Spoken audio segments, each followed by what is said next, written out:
Hello everyone, welcome back to my YouTube channel. ಎಲ್ಲರೂ ಹೇಗಿದ್ದೀರಾ? ನೀವೆಲ್ಲ ಸೂಪರ್ ಆಗಿದ್ದೀರಾ ಅಂದ್ಕೊಂಡಿದ್ದೀನಿ.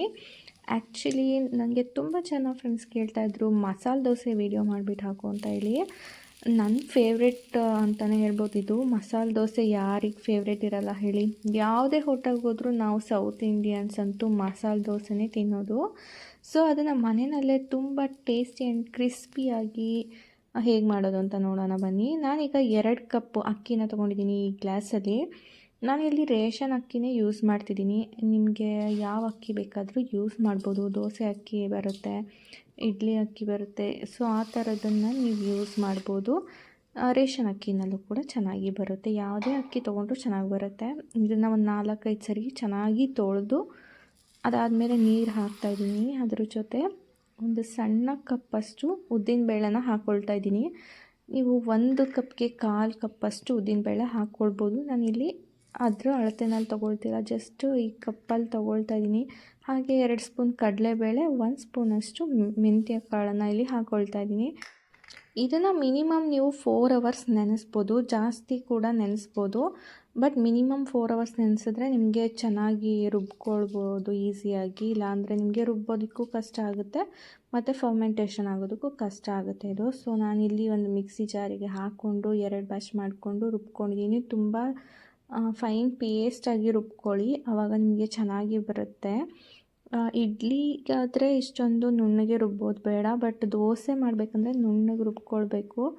ಒಂದು 8 ಅವರ್ಸ್ ಫರ್ಮೆಂಟೇಷನ್ ಆದಮೇಲೆ ನಾವು ಇಲ್ಲಿ ನೋಡ್ತಾ ಇದ್ದೀವಿ ನೋಡಿ. ನಾನು ಮಾರ್ನಿಂಗ್ ಇದನ್ನು ತೋರಿಸ್ತಿರೋದು, ನೈಟೆಲ್ಲ ಫರ್ಮೆಂಟೇಷನ್ ಆಗೋದಕ್ಕೆ ಬಿಟ್ಟು ಇವಾಗ ಮಾರ್ನಿಂಗ್ ನೋಡಿ ಎಷ್ಟು ಚೆನ್ನಾಗಿದೆ ಬ್ಯಾಟರು. ಇದು ಇಡ್ಲಿ ಕನ್ಸಿಸ್ಟೆನ್ಸಿಗಿದೆ ಬ್ಯಾಟರು.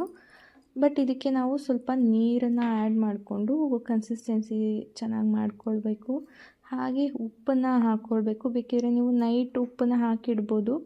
ನೈಟು ಉಪ್ಪು ಹಾಕಿ ಕೈಯಲ್ಲಿ ಕಲಸಿದ್ರೆ ನಿಮಗೆ ಚೆನ್ನಾಗಿ ಹುಳಿ ಬರುತ್ತೆ. ಬಟ್ ಇವಾಗ ಸ್ವಲ್ಪ ಚಳಿಗಾಲ ಆಗಿರೋದ್ರಿಂದ ಹುಳಿ ಬರೋದಕ್ಕೆ ಕಷ್ಟ ಆಗುತ್ತೆ. ಸೊ ನೀವು ಸೋಡಾನ ಯೂಸ್ ಮಾಡ್ಬೋದು, ಬಟ್ ನಾನಿಲ್ಲಿ ಸೋಡಾ ಏನು ಯೂಸ್ ಮಾಡ್ತಿಲ್ಲ. ಸೆಟ್ ದೋಸೆಗಾದರೆ ಯೂಸ್ ಮಾಡ್ಕೊಳ್ಬೋದು, ಬಟ್ ಮಸಾಲ ದೋಸೆಗೆ ಸೋಡಾ ಏನು ಯೂಸ್ ಮಾಡೋ ಅವಶ್ಯಕತೆ ಇರೋದಿಲ್ಲ. ಸೊ ನೀರು ಹಾಕಿ ನಾನಿಲ್ಲಿ ನೋಡಿ ಈ ಕನ್ಸಿಸ್ಟೆನ್ಸಿಗೆ ತೊಗೊಳ್ತಾ ಇದ್ದೀನಿ. ತುಂಬ ಗಟ್ಟಿ ಇರಬಾರ್ದು, ಸ್ವಲ್ಪ ಈ ಕನ್ಸಿಸ್ಟೆನ್ಸಿ ಇದ್ದರೆ ಚೆನ್ನಾಗಿ ಬರುತ್ತೆ. ನನಗಂತೂ ಮಸಾಲೆ ದೋಸೆ ಅಂದರೆ ತುಂಬಾ ಇಷ್ಟ.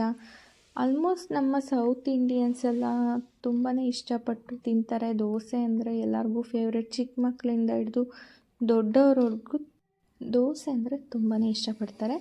ಹಾಗೆ ಚಳಿಗಾಲದಲ್ಲಿ ದೋಸೆ ಇಡ್ಲಿ ಮಾಡೋದು ಸ್ವಲ್ಪ ಕಷ್ಟ ಆಗುತ್ತೆ. ಸೊ ನೀವೇನು ಮಾಡಿ ಅಂದರೆ ಒಂದು ಪಾತ್ರೆನ ಸ್ವಲ್ಪ ಬಿಸಿ ಮಾಡಿಟ್ಟು ಅದ್ರ ಒಳಗಡೆ ಈ ದೋಸೆ ಹಿಟ್ಟು ಏನಿರ್ತೀವಿ ಅದನ್ನು ಇಟ್ಕೊಂಡ್ರೆ ನೈಟ್ ಫುಲ್ ಅದರೊಳಗೆ ಇಟ್ಟರೆ ಸ್ವಲ್ಪ ವಾರ್ಮಾಗಿ ಇರುತ್ತೆ. ಬಿಸಿ ಮಾಡಿರೋ ಪಾತ್ರೆ ಏನಿರುತ್ತೆ ಅದರೊಳಗಡೆ ಒಂದು 2-3 ಬಟ್ಟೆಗಳನ್ನು ಹಾಕಿ ಅದ್ರ ಮೇಲೆ ನೀವು ಈ ಬ್ಯಾಟರ್ನ ದೋಸೆ ಬ್ಯಾಟರ್ನ ಇಟ್ಟರೆ ಸ್ವಲ್ಪ ವಾರ್ಮ್ ಆಗಿರುತ್ತೆ. ಸೊ ಹುಳಿ ಬರೋದಕ್ಕೆ ಈಸಿ ಆಗುತ್ತೆ. ಇಲ್ಲಾಂದರೆ ಈ ಕೋಲ್ಡ್ ವೆದರಲ್ಲಿ ಹುಳಿ ಬರೋದು ತುಂಬ ಕಷ್ಟ. ಸೊ ನಾನು ಹಾಗೆ ಮಾಡೋದು. ಸೊ ನೀವು ಮಸಾಲೆ ದೋಸೆ ಮಾಡಬೇಕಂತಿದ್ದೀರಾ ಮತ್ತು ಯಾಕೆ ವೆಯ್ಟ್ ಮಾಡ್ತಾಯಿದ್ದೀರಾ? ಈ ವಿಡಿಯೋನ ನೋಡ್ಕೊಂಡು ನೀವು ಕೂಡ ಮಸಾಲೆ ದೋಸೆ ಮಾಡಿ. ಹಾಗೆ ನಮ್ಮ ಚಾನಲ್ಗೆ ಸಬ್ಸ್ಕ್ರೈಬ್ ಮಾಡ್ಕೊಳ್ಳಿ, ಪಕ್ಕದಲ್ಲಿರೋ ಬೆಲ್ಲೈಕನ್ನ ಪ್ರೆಸ್ ಮಾಡಿ. ಹಾಗೆ ಈ ವಿಡಿಯೋಗೆ ಶೇರ್ ಮಾಡೋದನ್ನು ಮರಿಬೇಡಿ, ಲೈಕ್ ಮಾಡೋದನ್ನು ಮರಿಬೇಡಿ. ಎಲ್ಲರೂ ಮಸಾಲೆ ದೋಸೆನ ಮಸ್ಟ್ ಆ್ಯಂಡ್ ಶುಡ್ ಟ್ರೈ ಮಾಡಿ. Thank you.